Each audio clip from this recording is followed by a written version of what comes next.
भाई अभी भी कुछ नहीं किए हो ना, सभी ऑडियो सुन लो भाई, पास हो जाओगे। ध्यान रखेंगे।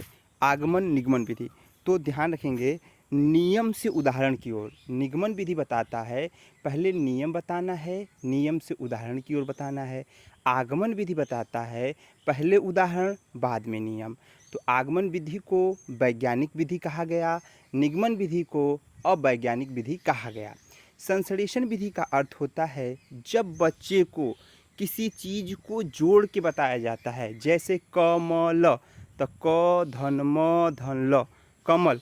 जहाँ जोड़ना बताया जाएगा तो उसे संश्लेषण विधि कहते हैं। विश्लेषण विधि, जहाँ पे चीज़ों को तोड़ना बताया जाएगा वहाँ पे विश्लेषण विधि कहा जाएगा। फिर ध्यान रखेंगे संश्लेषण का अर्थ होता है इकट्ठा करना, विश्लेषण का अर्थ होता है बॉक्स में से चीज़ों को निकाल के फेंक देना या उसे दूर दूर कर देना।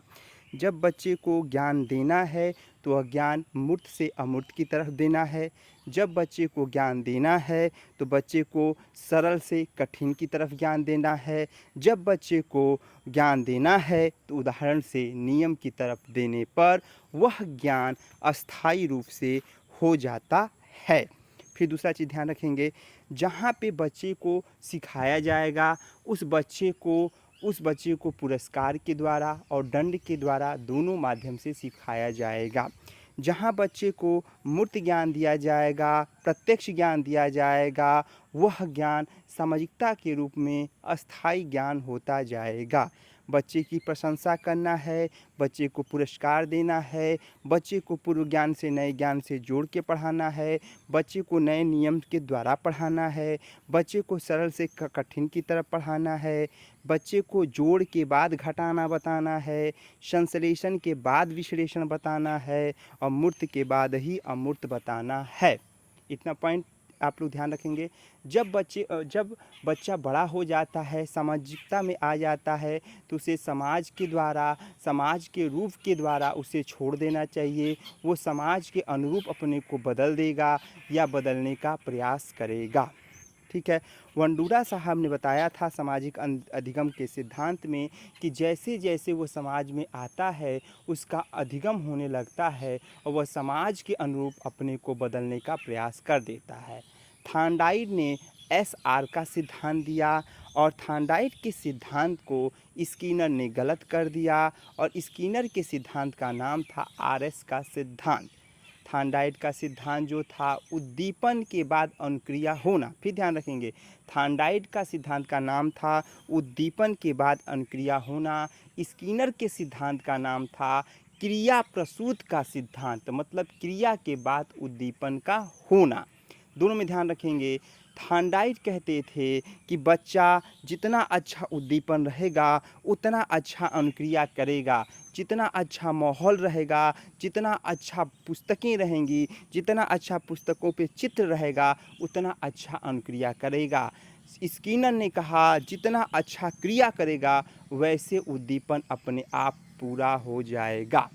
थॉर्नडाइक ने जो सिद्धांत दिया वो बिल्ली पे दिया, स्किनर ने जो सिद्धांत दिया वो कबूतर पे और चूहा पर दिया। अब ध्यान रखेंगे पावलोव ने अपना सिद्धांत जो दिया था वह था CR का सिद्धांत, क्लासिकल अनुबंधन का सिद्धांत। इसमें बताया जाता है कि बच्चा कोई कार्य को बार बार करे, कुछ समय को वो कार्य वैसा ना करे तो वैसा ही अनुभूति होता है। कहने का अर्थ था कुत्ता को घंटी बजा के खाना देना, जब घंटी बजे तो खाना दिया जाए लार आ जाता था। तो ये बार बार क्रिया होता था। एक बार क्रिया क्या हुआ कि उसे घंटी बजाया गया, उसका लार आ गया लेकिन खाना नहीं दिया गया।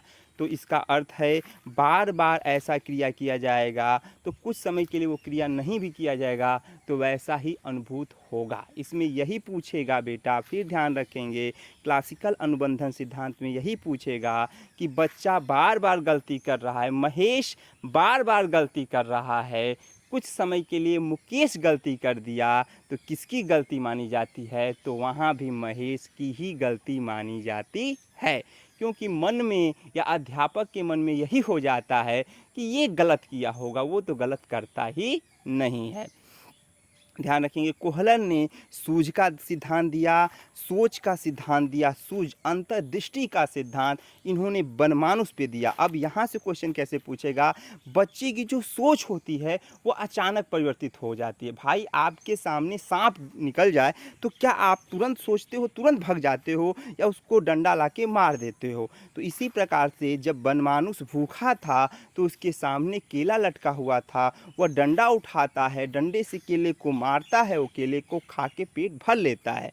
तो कहने का अर्थ है अंतर्दृष्टि का सिद्धांत कोहलर ने दिया और इसमें यही बताया कि सोच समझ अचानक बदल जाता है।